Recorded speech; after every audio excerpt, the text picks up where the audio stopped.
le drapeau. Maintenant, au jour d'aujourd'hui, c'est le même scénario que le Cameroun. Qu'est-ce qui s'est passé? Qu'est-ce qui s'est passé? Je vous félicite pour l'état d'esprit perdant que vous êtes rentré avec.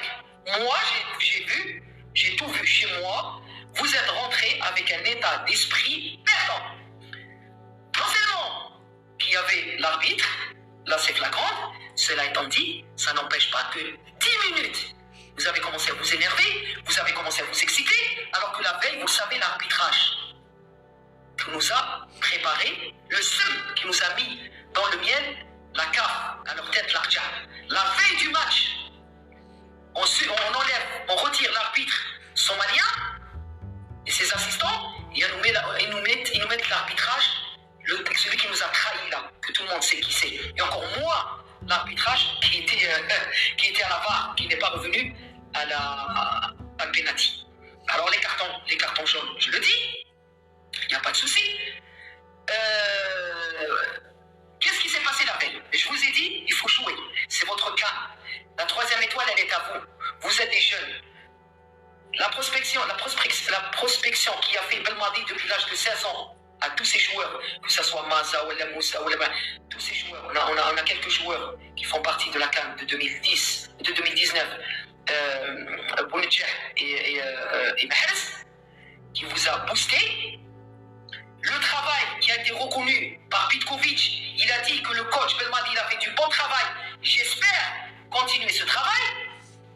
Donc, toutes les ingrédients, elles étaient là pour la troisième étoile. Elles étaient là.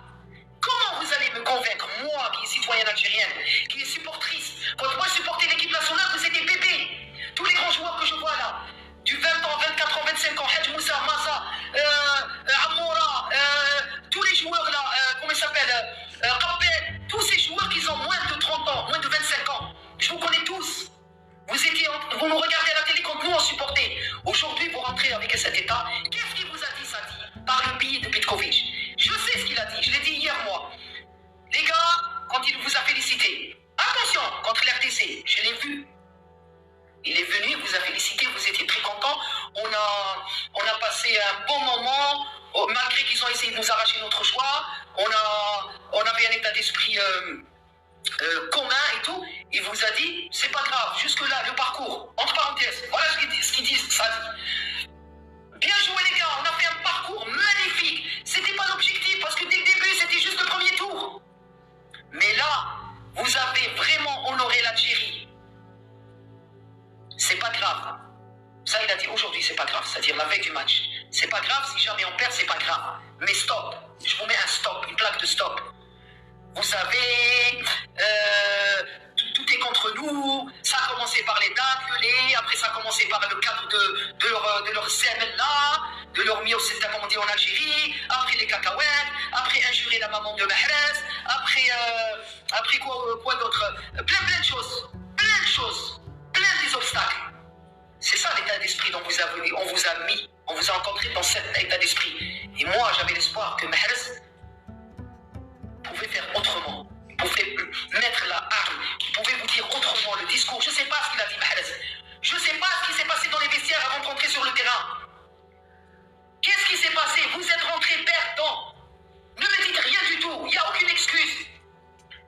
Oui, je dirais bien l'arbitre, mais avec cet état d'esprit, vous êtes rentré vous êtes tombé dans le piège. Vous jouez avec les nerfs, les déchets des ballons, personne n'est à sa place. Le même état d'esprit que les Camerounais sont rentrés avec. Mais les Camerounais, ils étaient constants, ils étaient consentants. Ils étaient consentants, on le savait. Ils n'ont pas acheté l'arbitre, ils ont acheté tout le Cameroun. C'est ce qu'il a dit, Eto'o, indirectement. Parce que Eto'o, quand on a changé l'arbitrage, il a fait tout un scandale. Mais après, qu'est-ce qui s'est passé? Ils lui ont dit, tu te la fermes. L'Arja, il lui dit, tu te la fermes. La CAF lui dit, ferme-la. Ferme ta putain de gueule. Sinon, on va te mettre le dossier de l'Algérie quand tu as acheté le match pour la qualification de la Coupe du Monde en 2022. Quand il y avait la VAR, ils ont éteigné les caméras. Avec la trahison de l'intérieur. Je m'adresse à vous, ce que mes enfants, voilà mes petits-enfants, si je me suis marié tôt, ma fille, elle aura peut-être 30 ans. Vu que j'ai 55 ans. D'accord? On est bien d'accord. Donc, qu'est-ce que vous avez fait? Qu'est-ce que je vais vous dire? Vous félicitez? Oui, si vous avez très bien joué. Oui, si vous étiez là juste à encaisser. Tu vois quand un boxeur il est sur le ring, quand il encaisse,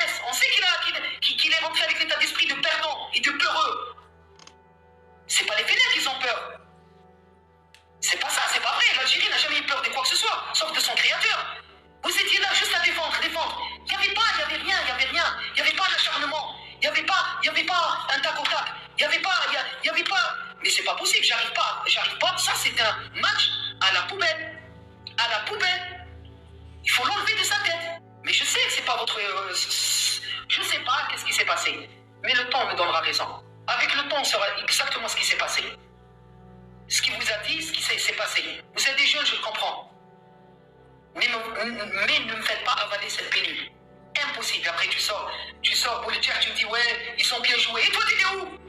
S'ils ont bien joué, t'étais où?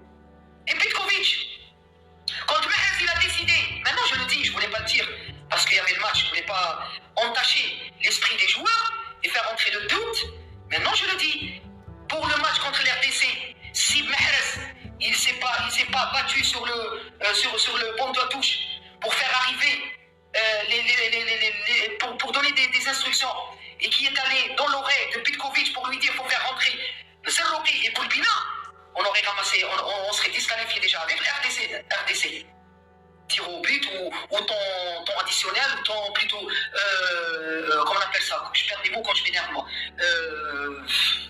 demi-heure de jeu là, comment on appelle ça, prolongation. On aurait perdu. Tu vas me faire rentrer dans ma tête, toi le joueur algérien, tout ce qu'on vous êtes. Tu vas me faire rentrer dans ma tête, moi, Sofia, que l'RDC, qui ont fait sortir, éliminer le Nigeria et éliminer le Cameroun, ils nous battent comme ça bêtement. Vous n'êtes pas battus sur le terrain, pas du tout. Cela étant dit,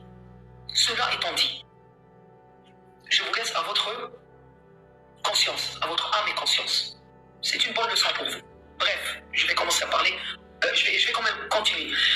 Je vais juste vous dire cette formule-là. Quand il y a l'argent, les femmes, le mensonge, mais surtout la politique et la haute trahison qui vient du Marcel, du Khawa, et que le peuple marocain et les Marocains, sauf 90%, contre le football, ce n'est plus le football, c'est tout à part le football. Donc partez par cet état d'esprit, mais vous avez une part de responsabilité des joueurs. Il n'en est pas question que vous dites le contraire. C'est ma conviction et je suis persuadé.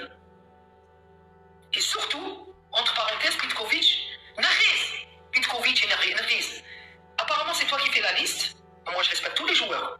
Moi, je pars par le principe que j'étais ex-joueuse internationale, championnat de France, Sporting de Caluire, il y avait FC Lyon. Il n'y avait pas tout seul l'OL en 99. Après, j'ai envoyé le Stade de France et j'étais suspendu. Sinon, j'aurais fait mes diplômes section foot. Hein, par Ticana, je devais préparer mon diplôme par le billet de Ticana, rejeté par la Fédération française. Tu ne vas pas me faire comprendre qu'on a perdu comme ça. Il n'en est pas question. Petkovic, Mahrez, c'est lui qui décide. Petkovic, dites-lui, faites ça. Pourquoi le changement n'a pas été fait en deuxième mi-temps? Pourquoi on a souffert la première mi-temps? Tous ceux qui ont pris, qui sont sortis du match, vous êtes sortis du match, les gars. Oh, vous êtes sortis du match, les gars. Vous savez très bien tout ce qu'on vous êtes. Du gardien Zidane jusqu'à Boulbina. Tout ce qu'on vous êtes. Les 26 joueurs, ou les 28 joueurs. Il y avait 28 joueurs. Vous êtes sortis du match. Comment le changement? Première mi-temps, deuxième mi-temps, je fais le changement. Il a laissé jusqu'à 72e minute. Ouais, Gouloulou. Tnouri, il est fatigué. Faites rentrer Abdelli. Faites sortir Mahrez et faites rentrer Hadj Moussa. Faites sortir, comment il s'appelle, Amoura et faites sortir Kabel. Faites sortir Ben Amoura, faites rentrer Kabel. C'est pas possible. Le changement était tardif. Qui décide? C'est Sadi qui décide. Le président de la fédération algérienne. C'est lui qui est venu pour détruire le football algérien. À quoi ça sert de me dire aujourd'hui la conclusion qu'on a gagné une bonne équipe, comme il dit Hafid Darraji, on a une bonne équipe, on a gagné des jeunes, oui, c'est le travail qui a fait Ben Mavi. C'est ça l'objectif sportif, c'est ça le projet sportif, c'est ça le projet qui a travaillé pendant 5 ans et demi. Et vous nous avez coupé les herbes sous nos jambes, sous nos pieds. Qu'est-ce que je dois faire avec une équipe comme ça si je ne vais pas jusqu'au bout? Si je ne gagne pas la 3e étoile? Pourquoi? C'est l'occasion jamais. On voulait avoir le Maroc. Après, entre parenthèses, les traîtres, quand je disais Sadi, il a dealé. Il a dit, moi, je retire le dossier 2025 et le dossier 2027 et je passerai juste au premier tour et je vous laisse, les gars. En échange, trouvez-moi une place FIFA. Il est membre du bureau FIFA chargé de la sécurité des stades et des statistiques. C'est bon? Le message est passé pour les joueurs? Merci beaucoup. Je vous souhaite bonne chance, bonne continuation et pour moi, vous êtes tous des stars. Mais malheureusement, vous jouez tous à l'extérieur de l'Algérie, c'est-à-dire vous évoluez tous dans des championnats différents en Europe, dans le monde, ce président. Je sais, au fond de vous, vous savez que j'ai raison, les joueurs. Ils ne vous laissent pas libres. Hasbi Allah wa ni'mal wakil, celui qui était sabab.